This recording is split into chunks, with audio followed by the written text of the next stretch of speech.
En la tierra de Egipto, donde el río Nilo se extendía como una línea de vida a través de las arenas del desierto, surgió una historia que sacudiría los cimientos de los reyes, inquietaría los corazones de las naciones y revelaría el poder del Dios de Israel de una manera que ningún imperio podría resistir.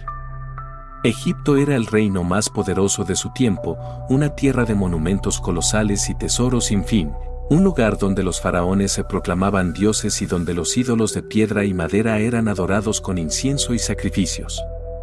El Nilo no era solo el corazón de aquella civilización, sino también su orgullo. Cada gota de agua que corría por sus venas daba vida a los cultivos, sostenía a los animales y alimentaba al pueblo. Tocar el Nilo era tocar a Egipto mismo.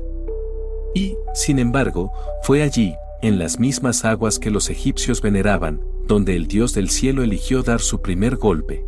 La historia comienza con Moisés, aquel niño que una vez fue sacado de las aguas de este mismo río, criado en el palacio del faraón, luego desterrado al exilio, y finalmente llamado por Dios desde el fuego de una zarza ardiente. Su misión parecía imposible ante los ojos humanos, presentarse ante el faraón, símbolo viviente del poder de Egipto, y exigir la liberación de un pueblo esclavizado. Durante siglos, los hebreos habían gemido bajo el peso de las cadenas egipcias, sus espaldas dobladas por el trabajo forzado, sus clamores elevándose hasta el cielo. Pero ahora, el Dios de sus padres, Abraham, Isaac y Jacob, había declarado que el tiempo de la liberación había llegado. Moisés no vino solo. A su lado estaba su hermano Aarón, y dentro de él ardía la autoridad del Todopoderoso, no llevada en armas de guerra ni en ejércitos de hombres, sino en palabras capaces de ordenar a la creación misma que obedeciera.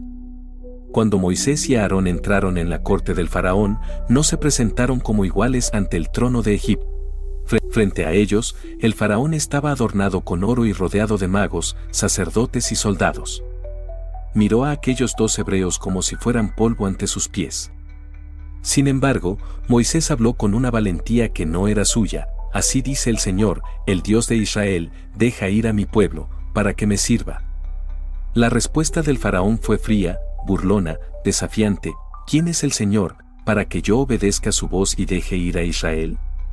No conozco al Señor, y no dejaré ir a Israel. Estas palabras prepararon el escenario para un conflicto que no sería entre Moisés y el faraón, ni entre hebreos y egipcios, sino entre el Dios viviente y los ídolos de Egipto, entre el cielo y la tierra, entre la verdad divina y la arrogancia humana. La respuesta de Dios no se ocultaría en susurros ni en misterios invisibles. Sería revelada en el mismo Nilo. El río que el faraón adoraba, el río que los egipcios alababan como a un dios, el río que les daba alimento y vida, sería golpeado y convertido en mar. Y así fue que Dios mandó, ve al faraón por la mañana, cuando salga hacia el agua. Quédate junto a la orilla del río para encontrarlo, y lleva en tu mano la vara que se convirtió en serpiente. Con Aarón a su lado, Moisés obedeció. Y allí, en la luz naciente del amanecer, sobre las orillas sagradas del orgullo de Egipto, se desarrolló la confrontación. El faraón venía vestido de majestad, pero Moisés y Aarón estaban revestidos de obediencia. Con la vara de Dios alzada en su mano, Aarón la extendió sobre las aguas de Egipto, y en un instante, el río cambió. Lo que había sido claro y lleno de vida se volvió espeso y rojo, fluyendo no como agua, sino como sangre. El Nilo corría carmesí, su superficie brillando bajo el sol como una herida abierta sobre la tierra. Los peces emergieron muertos a la superficie, sus cuerpos flotando sin vida. El aire se llenó del hedor de la descomposición, sofocando el aliento de todos los que pasaban. El pueblo de Egipto, que había venido a sacar agua, gritó de horror cuando sus cántaros se llenaron no de frescura, sino de corrupción. El río que antes había sido su Dios, ahora se había convertido en su plaga. Pero la mano de Dios no se detuvo en el Nilo. Cada canal, cada estanque, cada jarra de agua almacenada en los hogares egipcios se transformó en sangre. La tierra entera se tiñó de escarlata. No hubo escape, ni manantial oculto, ni pozo secreto sin tocar. Incluso el agua guardada en vasijas de piedra se volvió imbebible. Lo que había sido la mayor bendición de Egipto se transformó en su más profunda maldición. Los gritos del pueblo se alzaron, no en adoración, sino en desesperación, mientras sus dioses fallaban en protegerlos y su poderoso faraón quedaba impotente ante la plaga. Y aún en medio de la devastación, el faraón endureció su corazón. Sus magos, usando sus artes secretas, imitaron la plaga en pequeña escala, convirtiendo agua en sangre ante sus ojos. En lugar de arrepentirse, el orgullo del faraón creció. No vio la grandeza de Dios, sino un desafío a su trono. Así que se volvió y regresó a su palacio, dejando a su pueblo sufrir. Durante 7 largos días el Nilo permaneció como un río de muerte. 7 días de sed, 7 días de hedor, 7 días de prueba irrefutable de que el Dios de Israel no era como los dioses de Egipto. Pero el corazón del faraón se volvió aún más pesado, cargado de arrogancia, cegado por el poder, sordo a los clamores de su pueblo y a las advertencias de Dios. Este momento fue solo el comienzo.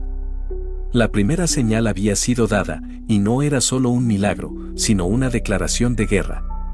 Dios estaba golpeando el corazón de la fuerza de Egipto, exponiendo la debilidad de sus ídolos, revelando la inutilidad de sus magos y mostrando al mundo que ningún río, ningún rey, ningún dios de piedra o carne podía resistirse a él.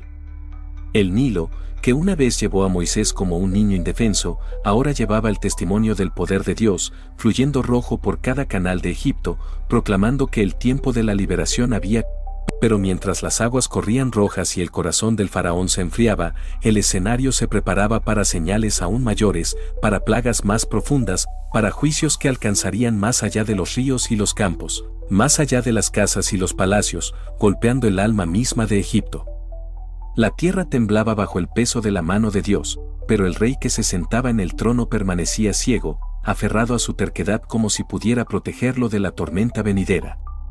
Y en esa ceguera, invitó no solo a su propia caída, sino al derrumbe de un imperio que había perdurado por siglos. Desde esta primera plaga comenzó el patrón de desafío y juicio, un ritmo de advertencia y resistencia, de señales y corazones endurecidos. Los dioses de Egipto caerían uno por uno, derribados no por ejércitos, sino por la mano del Dios viviente. No solo era un golpe contra el faraón, sino también un mensaje para Israel, que su Dios estaba cerca, que había escuchado sus clamores, que no los abandonaría y que la libertad se acercaba. El río de sangre no era el final de la historia. Era la apertura de una revelación más grande, la primera ola de un mar de maravillas que revelaría al Dios del cielo a todas las naciones de la tierra. Y así las aguas continuaron fluyendo, rojas y densas, llevando consigo los ecos del juicio, los gritos de Egipto y la promesa de la liberación. El escenario estaba listo para el siguiente movimiento, la siguiente señal, el próximo enfrentamiento entre el orgullo obstinado del faraón y la voluntad imparable de Dios. Pero el río de sangre era solo el primer acorde de una sinfonía de juicio mucho más grande.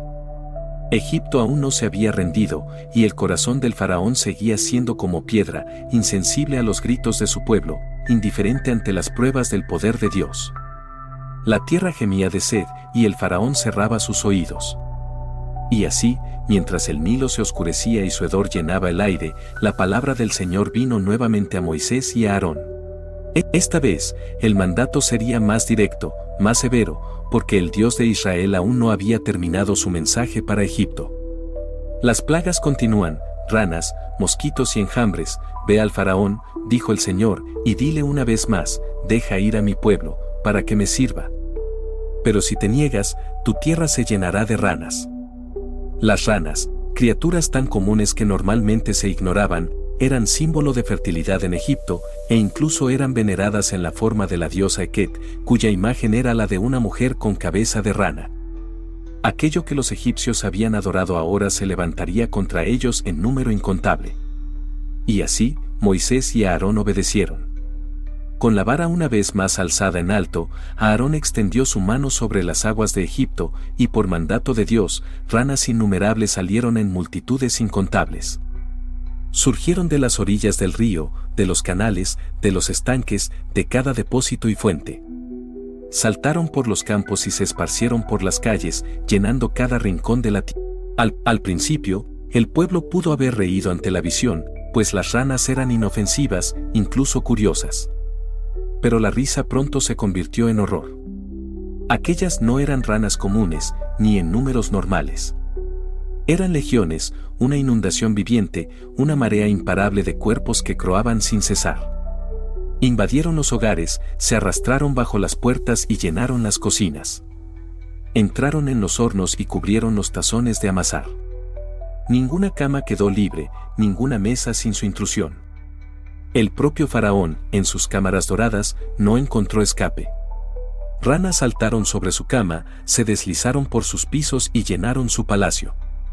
El aire vibraba con su sonido, un coro ensordecedor que ahogaba el sueño, la paz y la cordura. Los sacerdotes de Egipto, aquellos que decían tener poder sobre los espíritus y los dioses, se hallaron impotentes. Los magos intentaron, usando sus artes secretas, imitar la plaga, y lograron producir más, pero no pudieron revertir lo que Dios había hecho, no pudieron hacerlas desaparecer, ni silenciar su interminable clamor. Los orgullosos hechiceros de Egipto se convirtieron en instrumentos de su propio tormento, multiplicando la miseria de su nación en lugar de aliviarla. Por primera vez, el faraón vaciló. Su orgullo dio paso a la desesperación y mandó llamar a Moisés y a Aarón a su palacio. Su voz, que antes se había burlado, ahora temblaba con urgencia: rueguen al Señor para que quite las ranas de mí y de mi pueblo, y dejaré ir al pueblo para ofrecer sacrificios al Señor. Eran palabras de rendición, pero su corazón aún no se había rendido de verdad. Sin embargo, Moisés aceptó interceder, dándole incluso al faraón el honor de escoger el momento en que las ranas serían retiradas. Mañana, respondió el faraón, quizá esperando poner a prueba una vez más el poder del Dios de Moisés. Y Moisés clamó al Señor, y en respuesta, las ranas murieron por toda la de las casas y los campos, de los patios y los palacios, sus cuerpos se amontonaron en pilas, montañas de muerte que esparcieron un hedor más insoportable que el sonido de sus croares. Egipto se llenó de podredumbre, la tierra misma parecía rechazar el peso del juicio. Pero cuando el faraón vio que había alivio, endureció de nuevo su corazón. Rompió su promesa y se negó a dejar ir al pueblo de Israel. El ciclo de arrogancia volvió a comenzar, y con él, la mano de Dios se preparó para el siguiente golpe.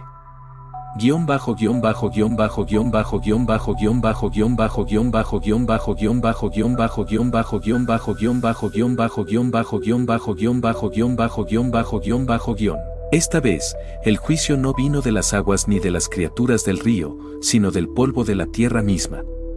El Señor ordenó a Moisés: di a Aarón, extiende tu vara y golpea el polvo de la tierra, para que se convierta en mosquitos en toda la tierra de Egipto. Y cuando Aarón obedeció, levantando la vara y golpeando el suelo, el polvo de Egipto pareció despertar y tomar vuelo.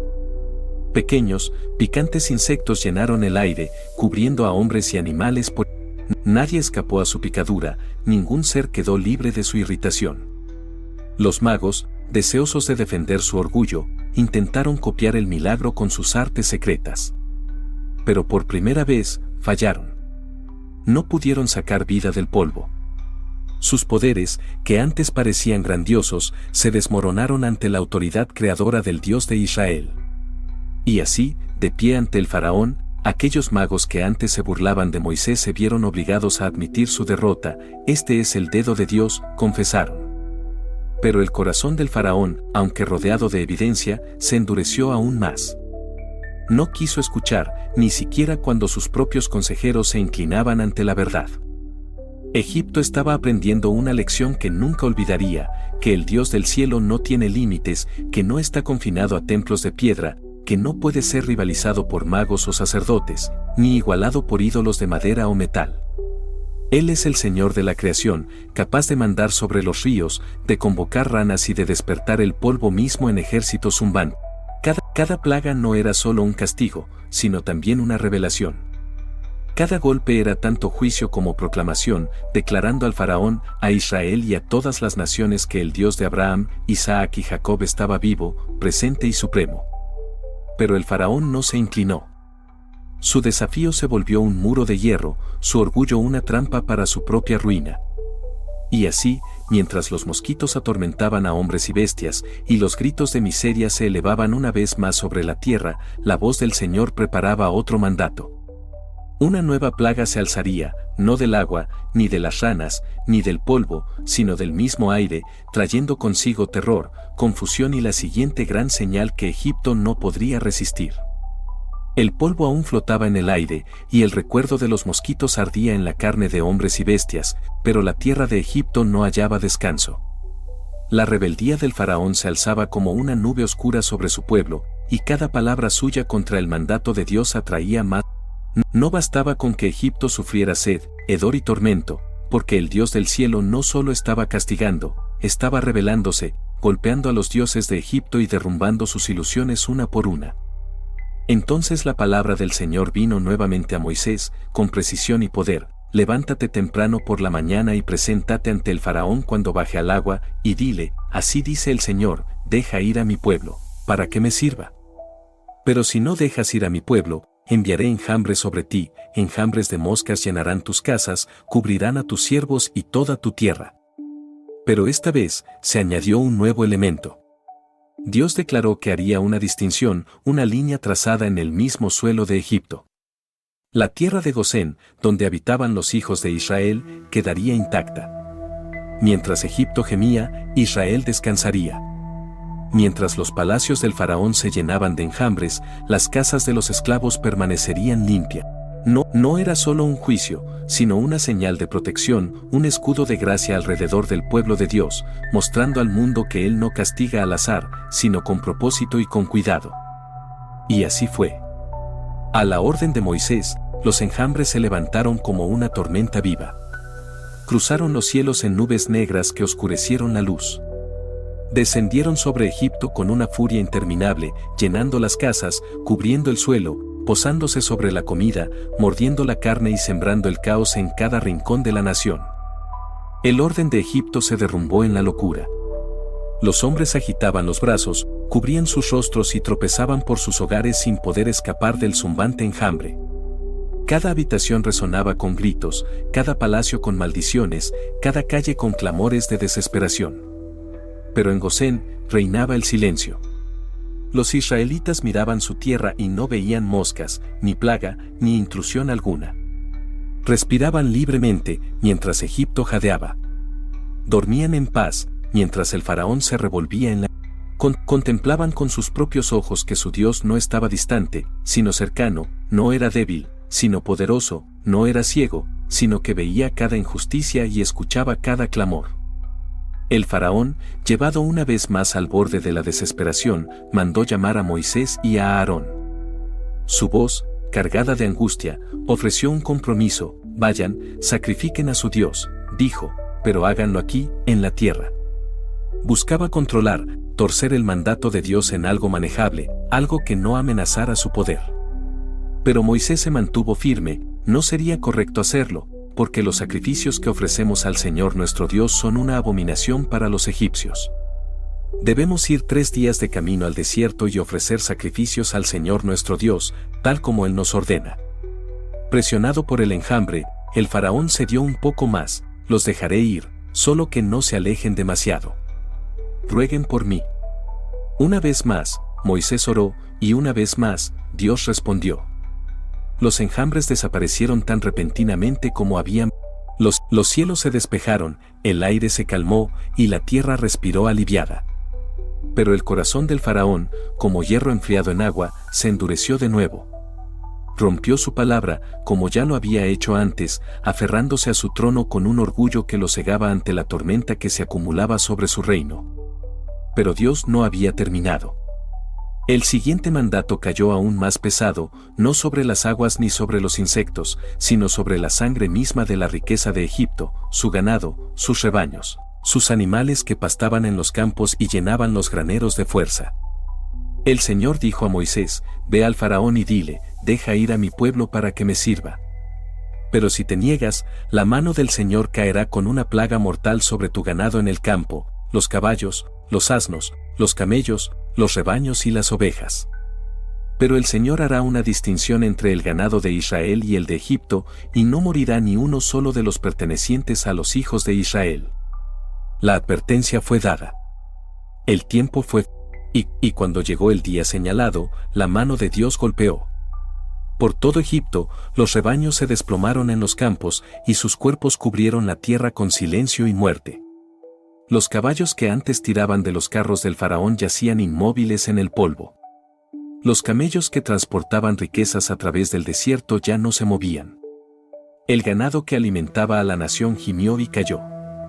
Los graneros quedaron vacíos, los campos desolados, y el orgullo de Egipto se convirtió en vergüenza. Pero en la tierra de Gosén, ni un solo animal de los hebreos pereció. La distinción seguía clara, el escudo seguía intacto. Dios estaba marcando a su pueblo, separándolo de los juicios que caían sobre sus opresores. El faraón envió mensajeros para confirmar esto, y ellos regresaron con el informe: los rebaños de Israel estaban intactos.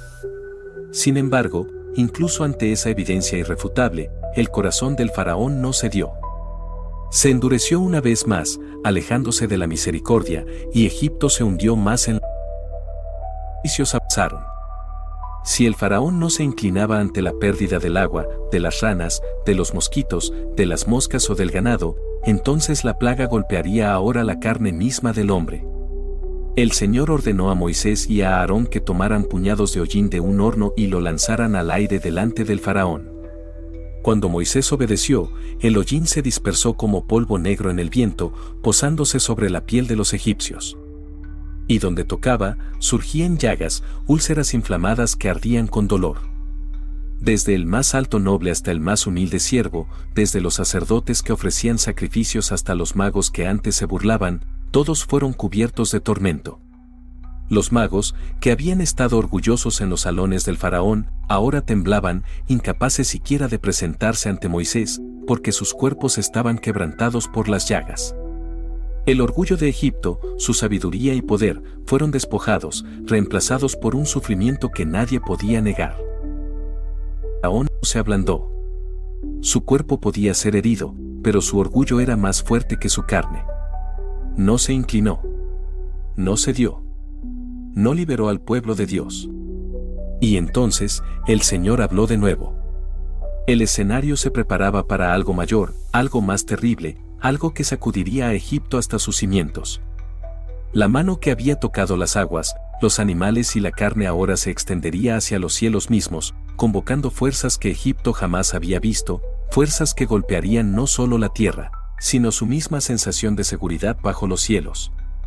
El mensaje al faraón era claro: su trono no le pertenecía, sus dioses eran impotentes y su tierra pertenecía al Señor del cielo y de la tierra. Sin embargo, el faraón se aferraba a sus cadenas de orgullo, arrastrando a su nación hacia un juicio más profundo, ciego ante la sombra de la tormenta que estaba por estallar sobre Egipto. Los gritos de Egipto se alzaban como humo de una ciudad en llamas. Las ranas habían llenado sus casas, los mosquitos habían mordido su piel, las moscas habían invadido sus calles, el ganado había caído en los campos y las llagas habían cubierto sus cuerpos. Cada plaga había sido un golpe al orgullo del reino, un ataque a los ídolos en los que confiaban, un llamado para que el faraón doblara su rodilla. Y sin embargo, el trono de Egipto permanecía endurecido, como si estuviera tallado en piedra, inmóvil ante el sufrimiento de su pueblo. Pero ahora, el mandato del Señor a Moisés llevaba un peso diferente. No era solo una advertencia, ni una señal menor, era una declaración de que los cielos mismos se abrirían con furia. «Levántate temprano en la mañana», dijo Dios a Moisés, «y preséntate ante el faraón. Dile, así dice el Señor, el Dios de los hebreos, deja ir a mi pueblo para que me sirva. Porque esta vez enviaré todas mis plagas sobre ti mismo, sobre tus siervos y sobre tu pueblo, para que sepas que no hay otro como yo en toda la tierra». Las palabras penetraron más hondo. El Señor recordó al faraón que su misericordia había contenido su mano hasta ese momento. Ahora podría haber extendido mi mano y herido a ti y a tu pueblo con pestilencia, y habrían sido exterminados de la tierra.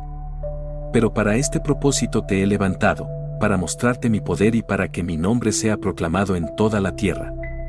El faraón no solo se oponía a Moisés, se había convertido en un instrumento de desafío a través del cual la gloria de Dios sería revelada. Su terquedad era el combustible de un fuego que se extendería más allá de las fronteras de Egipto. Entonces vino la advertencia: mira, mañana a esta hora haré que caiga granizo muy pesado, como nunca se ha visto en Egipto desde el día de su fundación hasta ahora. Envía, pues, a poner a salvo tu ganado y todo lo que tienes en el campo, porque todo hombre o animal que se encuentre afuera y no sea llevado a casa morirá cuando caiga el granizo sobre ellos. Era una advertencia mezclada con mis... Egipto tenía la oportunidad de actuar, de proteger, de obedecer. Algunos de los funcionarios del faraón, conmovidos por lo que ya habían visto, comenzaron a creer. Rápidamente llevaron a sus siervos y animales al refugio, temblando ante el poder del Dios que había convertido los ríos en sangre y llenado los cielos de enjambres. Pero otros, endurecidos como su rey, se burlaron de la advertencia, dejando su ganado y sus trabajadores expuestos en los campos, como si desafiaran a los cielos a que los golpearan. Entonces Moisés extendió su vara hacia el cielo, y la tormenta comenzó. Los cielos rugieron con truenos, y rayos de fuego cruzaron el aire, mezclados con granizo que caía como la ira del cielo mismo. La tormenta no descendió como un simple granizo, vino como un terror que Egipto jamás había presenciado: hielo y fuego juntos, llamas envueltas en los granizos, golpeando el suelo con explosiones que sacudían la tierra. Los campos verdes y fértiles quedaron arrasados. Los árboles se partieron, las ramas fueron desgarradas, los troncos quebrados en fragmentos. Los rebaños que quedaron al aire libre gritaron y cayeron, abatidos donde estaban. Los hombres atrapados en la tormenta clamaron, pero sus voces fueron ahogadas por el incesante golpe del juicio del cielo. Por toda la tierra se extendió la devastación, pero en Gosén, donde habitaban los hijos de Israel, reinaba el silencio. No cayó granizo, no cayó fuego, ningún árbol se partió. La tormenta obedecía límites invisibles, como si la mano misma de Dios trazara una línea alrededor de su pueblo. La tierra de Egipto gemía en ruina, pero los hogares de Israel permanecían intactos. El faraón tembló ante la tormenta. Las paredes de su palacio se sacudían, y los mismos dioses a los que oraba guardaban silencio ante el fuego y el hielo que azotaban su reino. Mandó llamar con urgencia a Moisés y a Aarón, y cuando ellos se presentaron ante él, sus palabras fueron diferentes a las de antes: esta vez he pecado, confesó. El Señor es justo, y yo y mi pueblo somos los culpables. Rueguen al Señor, porque ya basta de truenos y granizo de Dios. Los dejaré ir, y no se quedarán más tiempo. Moisés escuchó, pero su corazón no se dejó engañar. Sabía que las palabras del faraón nacían del miedo, no de la fe, de la desesperación, no del arrepentimiento. Aún así, prometió interceder. Alzó sus manos al Señor, y la tormenta cesó. El trueno cayó, el fuego desapareció, el granizo se derritió. Egipto respiró aliviado, pero el corazón del faraón lo traicionó una vez más. Cuando los cielos se despejaron, su miedo se desvaneció, y se endureció más que antes. Rompió su palabra, negándose a dejar ir a Israel, encadenando a su pueblo al mismo desastre que él estaba provocando. Pero Egipto apenas comenzaba a probar el peso del juicio. El granizo había destruido no solo la tierra, sino también el espíritu del pueblo. Los campos que antes producían cebada y lino quedaron arrasados, los cultivos reducidos. Sin embargo, el trigo y la espelta, que aún no habían madurado, permanecían en pie. El pueblo se aferraba a esa pequeña esperanza, creyendo que tal vez su tierra se recuperaría. Pero la palabra del Señor enviaría pronto un nuevo terror, uno que barrería incluso lo poco que quedaba. La terquedad del faraón se había convertido en un horno que alimentaba destrucción tras destrucción. Su negativa a inclinarse estaba arrastrando a Egipto hacia una oscuridad más profunda, donde la mano de Dios golpearía no solo su tierra, sino también sus corazones.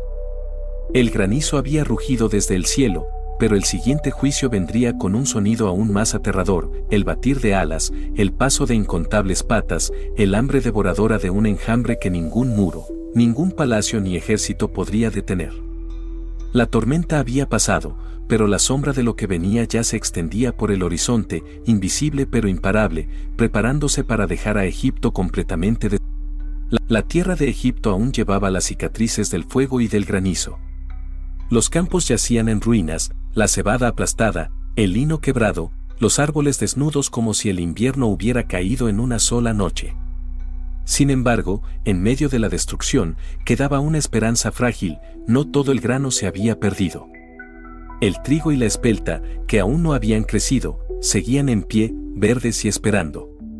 El pueblo murmuraba que quizá lo peor había pasado, que tal vez sus dioses restablecerían el equilibrio, que Egipto podría aún levantarse de los golpes que había recibido.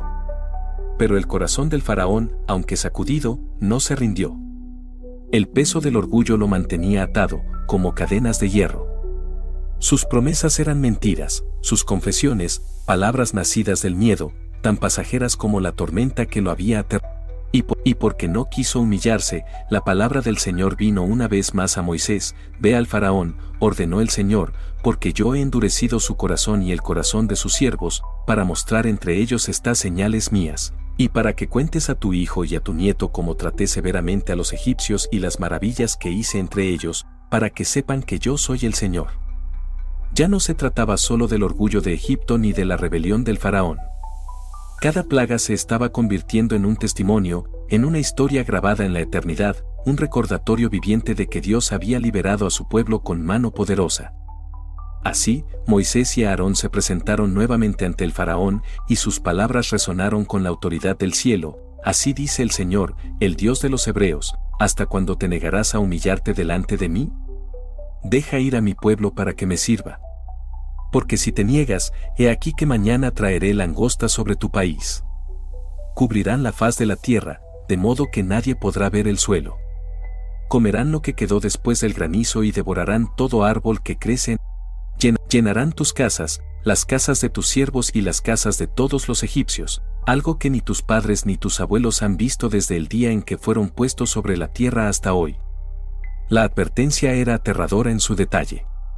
Egipto, aún tambaleante tras la tormenta, escuchaba que su última esperanza de recuperación sería devorada. Esta vez, incluso los siervos del faraón temblaron ante la amenaza. Se volvieron hacia él con voces apremiantes: «¿Hasta cuándo este hombre será un lazo para nosotros? Deja que los hombres se vayan y sirvan al Señor su Dios. ¿Aún no entiendes que Egipto está destruido?». Las murallas del orgullo del faraón comenzaban a resquebrajarse, no solo por la mano de Dios, sino también por el miedo de su propia corte. Entonces el faraón volvió a llamar a Moisés y a Aarón.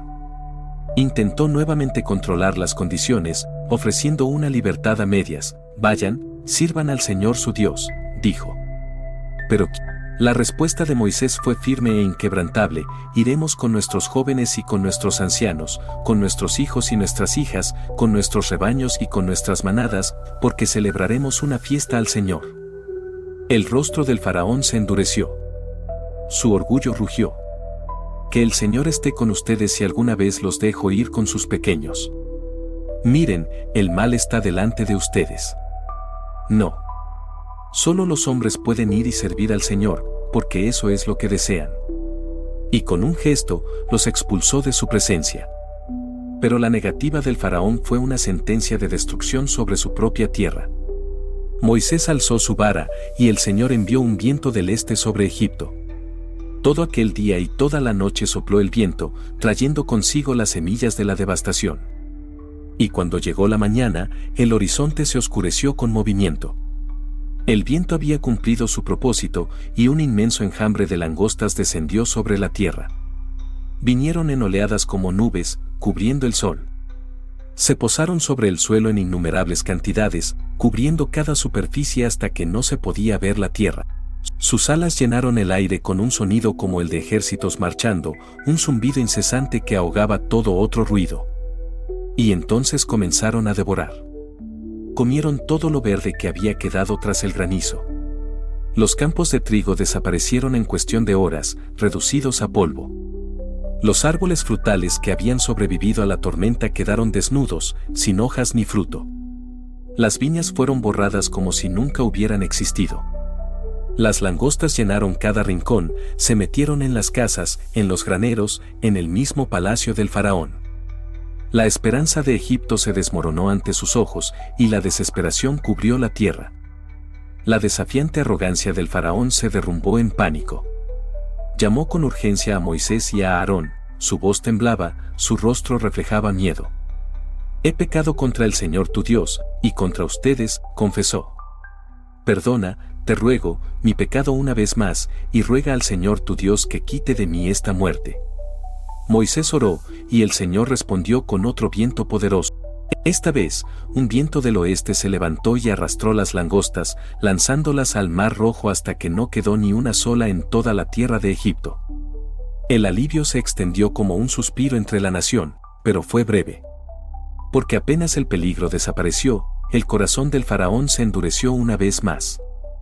Sus promesas se disolvieron, su orgullo regresó, y Egipto quedó al borde de un abismo aún más oscuro. La tierra estaba desolada. Los árboles sin fruto, los campos destruidos, los graneros vacíos. El hambre se cernía sobre el horizonte.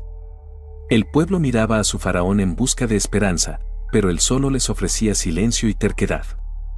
Entonces el Señor habló otra vez a Moisés: extiende tu mano hacia el cielo, para que haya tinieblas sobre la tierra de Egipto, tinieblas que puedan sentirse. Las plagas habían comenzado con ríos y cielos, con insectos y tormentas, con llagas y enjambres. Pero ahora el juicio descendería no con ruido ni con furia, sino con silencio, una sombra tan profunda que aplastaría el espíritu de cada hombre. Egipto había rechazado la luz, había rechazado la verdad, había rechazado la misericordia. Ahora conocería la oscuridad. La tierra había soportado granizo, fuego, langostas y cada azote del cielo y la tierra, pero el corazón del faraón seguía siendo de piedra. El pueblo había visto los ríos volverse sangre, había sufrido con ranas, mosquitos y moscas, había perdido su ganado, había sentido las llagas en su propia carne. Habían visto los campos arrasados, el cielo entregar destrucción, y aún así, su rey se negaba a doblarse ante Dios. Entonces el Señor habló a Moisés una vez más: extiende tu mano hacia el cielo, para que haya tinieblas sobre la tierra de Egipto, tinieblas tan espesas que puedan sentirse. Esta oscuridad no sería vencida por el sol. Sería una sombra que sofocaría la tierra, una noche sin fin que cubriría al hombre y a la bestia por... Era una oscuridad que se burlaba del orgullo del faraón, que apagaba la luz de sus dioses, que proclamaba el poder del Dios viviente. Moisés obedeció. Levantó su mano hacia los cielos, y el firmamento comenzó a transformarse. Las nubes se arremolinaron de manera antinatural, más densas que cualquier tormenta, más negras que la noche más profunda. El sol desapareció tras un velo de sombra, y un frío recorrió la tierra. La oscuridad era pesada, casi viva, oprimiendo los ojos, la piel y el aliento de los hombres. Los egipcios tropezaban, incapaces de ver siquiera sus propias manos. Las puertas, los pasillos, las calles, todo se desvaneció en tinieblas. El miedo se extendió más rápido que la propia oscuridad. Durante 3 días, las tinieblas dominaron la tierra. Nadie podía moverse, trabajar ni encender fuego. El pueblo clamaba al cielo, pidiendo alivio, pidiendo misericordia a los dioses que habían venerado por generaciones. Pero los ídolos guardaban silencio. Los templos de Egipto, llenos de estatuas de reyes y divinidades, no ofrecían luz ni consuelo. Estaban impotentes, como todos los falsos dioses ante el Dios verdadero. Sin embargo, incluso en esta plaga, una línea fue trazada. En la tierra de Gosén, donde habitaban los hijos de Israel, la luz brillaba como siempre. La oscuridad no los tocó. Ellos se movían libremente, cuidaban sus rebaños y caminaban sin temor. La distinción era clara: el Dios de Israel no era cruel, sino justo y protector. El mismo juicio que humilló a Egipto dejó a Israel ileso, testimonio vivo de que su poder es tan temible como fiel. El faraón, desesperado y furioso, mandó llamar a Moisés. Su voz temblaba, mezcla de ira y terror. Vayan, sirvan al Señor su Dios, dijo, pero solo los pequeños pueden ir. No se lleven a mi pueblo con ustedes. Sus palabras eran vacías, su corazón seguía atado por el orgullo, aunque la desesperación lo aplastaba como un martillo. Moisés habló con la autoridad del cielo: ¿has visto mi poder? ¿Has sentido mi juicio? La tierra de Egipto ha gemido bajo plagas jamás vistas. Pero aún resiste. Queda una plaga más, la más severa de todas, y caerá sobre ti si no liberas al pueblo. Prepárate, porque tocará donde tu corazón no puede huir, donde tu riqueza no puede protegerte y donde tu orgullo no puede escudarte. Las tinieblas comenzaron a disiparse después de 3 días, pero dejaron una huella más profunda que la sombra misma. Egipto había probado la impotencia, había sentido la ausencia de luz, había tropezado donde antes caminaba con orgullo. El pueblo murmuraba entre sí que quizá el Dios de Israel era, en verdad, el único Dios verdadero. Pero el corazón del faraón seguía endurecido. Las lecciones del granizo, de las langostas y de la oscuridad no lograron romper su obstinación. Entonces el Señor habló del juicio final, el más devastador de todos. Este golpe alcanzaría el corazón mismo del poder de Egipto, aquello que más amaban y consideraban sagrado. Llegaría a cada casa, a cada familia, a cada trono. El faraón había ignorado las advertencias, despreciado la misericordia y desafiado la evidencia del poder divino. El acto final estaba por llegar, uno que sacudiría los cimientos de la nación y cambiaría la historia para siempre. Los hijos de Israel, testigos de todas estas plagas, sentían temor y esperanza. Cada juicio, cada señal, cada milagro los había preparado. Habían visto el poder de Dios en el río, en las ranas, en los insectos, en las moscas, en el ganado, en el granizo, en las langostas y en la oscuridad. Habían visto cómo el orgullo del faraón se quebraba y se endurecía una y otra vez. Y ahora, cuando el Señor reveló la última parte de su plan, sabían que la liberación estaba cerca. La escena estaba lista para un momento que resonaría por la eternidad. El palacio del faraón, símbolo de poder absoluto, estaba ahora cubierto por la sombra del miedo. El pueblo, agotado y desesperado, esperaba una... El aire estaba cargado de expectación, de terror, de la certeza inquebrantable de que el Dios de Israel estaba a punto de actuar nuevamente. La tierra de Egipto contenía el aliento, sin saber que lo que estaba por venir tocaría cada hogar, cada familia y cada corazón de una manera que nunca olvidarían. El escenario estaba preparado, los protagonistas listos, y la mano de Dios se cernía sobre Egipto, lista para ejecutar su juicio sobre un reino que lo había desafiado por demasiado tiempo. Moisés entregó la advertencia al faraón, su voz firme, resonando con la autoridad del cielo. Así dice el Señor, el Dios de los hebreos, deja ir a mi pueblo, para que me sirvan. Porque mañana, a medianoche, pasaré por la tierra de Egipto, y todo primogénito morirá, desde el primogénito del faraón hasta el primogénito del cautivo en la cárcel, e incluso el primogénito de todos tus animales. Habrá un gran clamor en toda la tierra, como nunca antes se ha oído, ni se volverá a oír jamás. La respuesta del faraón fue la misma de siempre, arrogancia e incredulidad. Fuera de mi vista, rugió. No me hables más del Señor, o morirás. Su voz resonó en los salones como hierro golpeando piedra, pero el faraón no sabía que pronto su propio grito sería de desesperación. Había sellado su destino con la dureza de su corazón. Esa noche, Moisés dio a los israelitas instrucciones precisas para su protección. Cada familia debe tomar un cordero sin defecto y sacrificarlo al anochecer, dijo. Deben untar su sangre sobre los postes de las puertas de sus casas y asar la carne al fuego, comiéndola con prontitud. No debe quedar ni un resto hasta la mañana. Esta es la Pascua del Señor. Cuando vea la sangre, pasaré por encima de ustedes, y ninguna plaga los tocará. Pero la tierra de Egipto sentirá todo el peso de mi juicio. Los israelitas obedecieron, temblando pero fieles. Reunieron los corderos y aplicaron la sangre exactamente como se les había mandado. Los niños se aferraban a sus madres, y los padres velaban por sus hogares, con el corazón palpitante, sabiendo que el poder de Dios se movía en medio de ellos, un escudo sobre sus casas contra la oscuridad que venía. Al acercarse la medianoche, la noche se volvió inmóvil, como si la tierra misma contuviera el aliento. Cada sonido de vida en Egipto parecía apagado, reemplazado por una tensa anticipación, una espera terrible. Y entonces, al sonar la medianoche, la mano del Señor se movió sobre la tierra. Un grito se alzó, agudo y penetrante, en cada casa, cada calle, cada palacio. Desde las cámaras del faraón hasta los hogares más humildes de su pueblo, los primogénitos cayeron. Padres clamaban en desesperación, madres gemían horrorizadas, y los hijos sin protección fueron arrebatados. Incluso los caballos más finos, los bueyes más fuertes, el ganado más preciado de los establos del faraón, no escaparon. La tierra de Egipto tembló de dolor, una nación sumida en duelo. Pero en Gosén, las casas marcadas con sangre permanecieron intactas. Ningún primogénito de Israel, alivio y asombro recorrieron sus hogares al presenciar la fidelidad de Dios.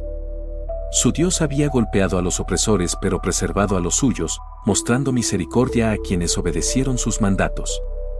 La escena era de contraste absoluto. Egipto lloraba bajo el peso del juicio divino. La propia casa del faraón se quebró de dolor. Las estatuas de sus dioses permanecían inmóviles, los templos ofrecían consuelo ninguno, y el rey, que antes se había enorgullecido de su invencibilidad, ahora enfrentaba la impotencia del dolor. Los lamentos llenaban cada rincón, resonando contra las paredes de piedra de las ciudades, llevando el duelo de un reino hacia los cielos. El faraón, lleno de ira, se levantó del dolor, pero el terror de lo sucedido lo seguía como una sombra. Llamó a Moisés y a Aarón con manos temblorosas y palabras entrecortadas: «Vayan, tomen a su pueblo», dijo con voz ronca por la emoción, «y sirvan al Señor. Salgan de Egipto de inmediato. Lleven sus rebaños y sus manadas, y bendíganme». Pero Moisés, conociendo el corazón del rey, respondió con sobriedad: «No demoren. Lleven a su pueblo ahora. El Señor ha juzgado a Egipto, su poder se ha manifestado. Vayan mientras puedan». Y así, los israelitas comenzaron a moverse, llevando sus pertenencias, rebaños y manadas como se les había indicado, avanzando rápidamente en la noche, guiados por la mano de Dios. Dejaron atrás la tierra que los había esclavizado, las ciudades que conocieron el sufrimiento y el reino cuyo orgullo había sido quebrantado por el poder divino. Pero el faraón, aunque su pueblo se había ido, no se arrepintió del todo. Su ira y orgullo persistían, dejando a Egipto al borde de un juicio aún más profundo. La tierra estaba en silencio, pero no en paz. Egipto había sido golpeado, pero la historia estaba lejos de terminar. El Dios de Israel había mostrado su poder incomparable, del río al cielo, de los insectos a la oscuridad, de las tormentas al quebranto de los primogénitos. Cada acto revelaba su autoridad y misericordia, pero la terquedad del faraón mantenía al mundo al borde de un enfrentamiento final que sacudiría los cimientos de la historia. El pueblo de Israel avanzaba, corazones palpitando con la realidad de la liberación de Dios, ojos abiertos ante los milagros que habían presenciado. Detrás de ellos, Egipto lloraba, un reino quebrantado y temblorante, consciente de que su orgullo había enfrentado una fuerza que no podía resistir. Y aún así, la historia no había terminado. El viaje de liberación, la demostración del poder de Dios y el desarrollo de su plan para su pueblo continuaban en movimiento. El aire nocturno estaba cargado de expectación mientras los israelitas se movían con rapidez por el desierto, sus rebaños y manadas siguiéndolos. El peso de siglos de opresión presionaba sus hombros, pero el temor había sido reemplazado por asombro y esperanza. Cada hombre, mujer y niño llevaba el recuerdo de las plagas, los milagros y la prueba innegable de que su Dios estaba vivo, presente y poderoso. El mar rojo se extendía ante ellos, un vasto muro de agua entre la esclavitud y la libertad, entre la desesperación y la esperanza. Detrás de ellos, la tierra de Egipto era un caos. El ejército del faraón, antes poderoso y orgulloso, había quedado en shock y duelo por la última plaga. Y aún así, el orgullo del rey se negaba a ceder por completo. Reunió sus carros, llamó a sus capitanes y montó a caballo, decidido a perseguir a los israelitas, traerlos de vuelta bajo su control y recuperar el honor que creía haber perdido. El suelo temblaba con miles de soldados marchando, el ruido de cascos y órdenes retumbando por las llanuras. Egipto estaba vivo con el sonido de la guerra, pero marchaban hacia la mano de un poder mucho mayor que el suyo. Al llegar los israelitas a la orilla, se encontraron con una visión aterradora. Las aguas se extendían infinitas ante ellos, vastas e impenetrables. Detrás, el ejército del faraón avanzaba, implacable y decidido. El pánico comenzó a surgir entre los niños lloraban, las madres abrazaban a sus pequeños, y hasta los ancianos experimentados temían el poder del ejército del faraón. Preguntas llenaban el aire: ¿cómo sobrevivirían? ¿Cómo escaparían? ¿Cómo cumpliría Dios su promesa ante una fuerza tan abrumadora? Entonces Moisés levantó su bastón y el viento de Dios sopló sobre las aguas. El mar comenzó a dividirse, elevándose como muros gemelos de vidrio líquido, brillando bajo la luz de la luna. Las aguas se separaron, revelando un camino seco, ancho y seguro, extendiéndose de una orilla a la otra. El aire vibraba con poder divino, una tensión que recorría cada piedra, cada ola, cada aliento. Los israelitas contemplaban con asombro, y su miedo dio paso a la fe al darse cuenta de que Dios mismo guiaba su camino. El cruce del Mar Rojo y la jornada por el desierto paso a paso, avanzaban, con los pies sobre tierra seca, y las aguas se erguían a ambos lados como muros imponentes e inquebrantables. El sonido del ejército detrás de ellos crecía, pero los israelitas seguían adelante, protegidos por la mano milagrosa de Dios. Los caballos relinchaban en pánico, los carros resbalaban sobre la arena y los soldados del faraón gritaban órdenes, pero el camino ante ellos estaba seguro. Era un paso tallado no por manos humanas, sino por la voluntad divina, un testimonio vivo del poder de Dios y de su promesa de liberación. Al llegar al centro del mar, con el suelo firme y seguro bajo sus pies, el ruido del ejército del faraón se acercaba aún más. Los cascos de los caballos retumbaban sobre la tierra y las voces de los soldados se alzaban desafiantes y furiosas. El orgullo de Faraón estaba en su punto máximo, pero la mano de Dios permanecía sobre su pueblo.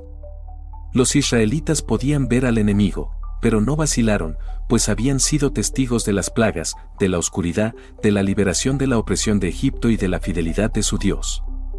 El coraje, antes una frágil brasa, ahora ardía como fuego en sus corazones. Entonces Moisés extendió su bastón sobre las aguas una vez más.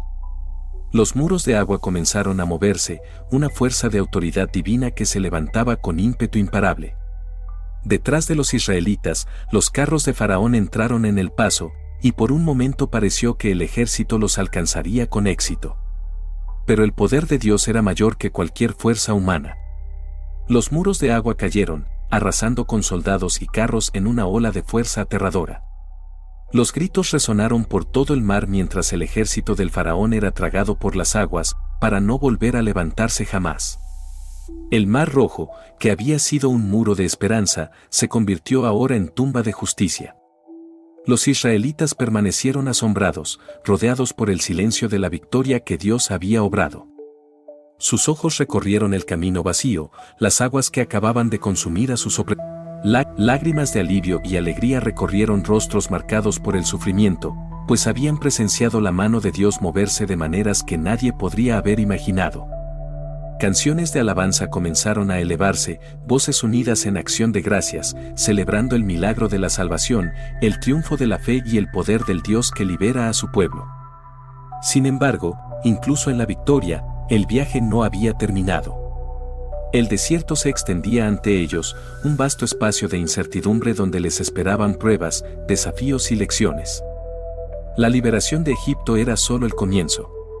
Dios había mostrado su poder mediante milagros y juicios, pero ahora guiaría a su pueblo por el desierto, enseñándoles dependencia, obediencia y confianza. Cada día revelaría el carácter del Señor, cada noche la provisión de su cuidado, y cada desafío la fortaleza de su fe. El Mar Rojo había sido cruzado, Faraón derrotado, y la libertad reclamada, pero la historia del poder de Dios y del viaje de su pueblo estaba lejos de cumplir. Delante se encontraba un desierto de pruebas, un camino de dependencia en la guía divina y un destino que se desplegaría bajo los atentos ojos del Creador. Los israelitas avanzaban, corazones fortalecidos, ojos fijos en la promesa, sabiendo que el Dios que abrió mares, golpeó con plagas y derrotó reyes continuaría guiándolos en cada paso. Los israelitas emergieron del Mar Rojo, con la memoria del ejército de Faraón aún viva en sus mentes. La tierra bajo sus pies estaba seca, pero el desierto se extendía infinitamente, un vasto espacio de arena y roca, colinas y valles, incertidumbre y desafío. A pesar de toda la victoria presenciada, el desierto presentaba un nuevo tipo de prueba, una que pondría a prueba su fe, resistencia y dependencia del Dios que los había liberado. El sol se levantó, duro e implacable, golpeando a un pueblo que había huido con nada más que la ropa en sus cuerpos y la promesa de libertad. El hambre les carcomía el vientre, la sed les secaba la garganta y el agotamiento pesaba sobre jóvenes y ancianos. Sin embargo, incluso en la vastedad del desierto, la mano del Señor era evidente. Las nubes de la noche dieron paso a la guía del día, y la columna de fuego que los había conducido desde Egipto aún se mantenía, un recordatorio constante de que su Dios estaba cerca. Y entonces comenzaron los murmullos. Preguntas, dudas, quejas susurradas de labios a oído, llevadas por el viento a través del campamento. ¿Hemos escapado solo para morir en el desierto?, preguntaban algunos.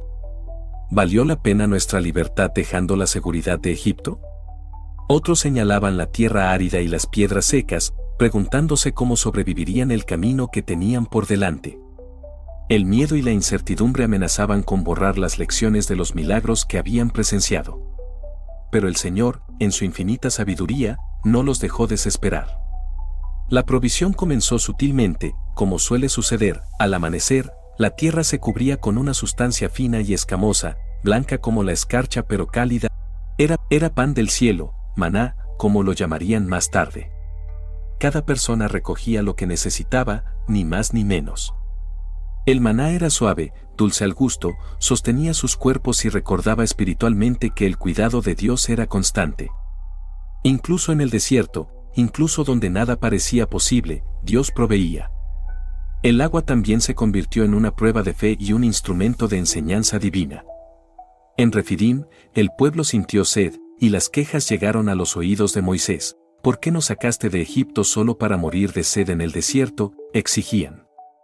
Moisés clamó al Señor, y Dios le ordenó golpear una roca con su bastón. Al obedecer, brotó agua, un río suficiente para saciar la sed de miles.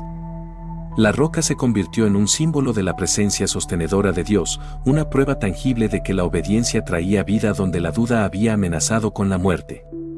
A medida que los israelitas avanzaban, los desafíos se multiplicaban. Tribus hostiles acechaban en el desierto, partidas de saqueo amenazaban sus rebaños, y la dureza del entorno ponía a prueba a fuertes y débiles. Sin embargo, a través de todo, la guía de Dios nunca flaqueaba. La columna de nube de día los protegía del sol, la columna de fuego de noche ofrecía calor y luz, y la palabra de Dios, hablada a través de Moisés, proporcionaba instrucción, corrección y ánimo. Cada obstáculo, cada dificultad, se convertía en una oportunidad para que el pueblo presenciara el poder de Dios y creciera en fe. El pueblo aprendió a confiar en Dios no solo para sobrevivir, sino para liderar. Moisés se convirtió en el instrumento visible de la voluntad de Dios, mediador entre el Creador y su pueblo, pero estaba claro que cada paso, cada milagro y cada provisión venía del Señor solo.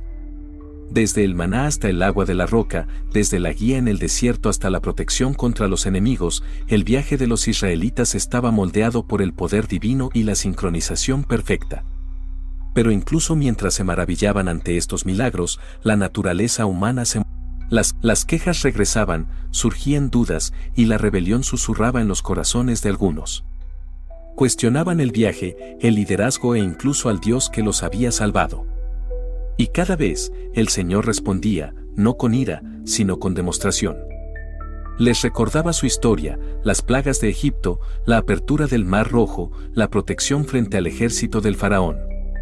Les recordaba que su poder era incomparable, sus promesas inquebrantables y su cuidado eterno.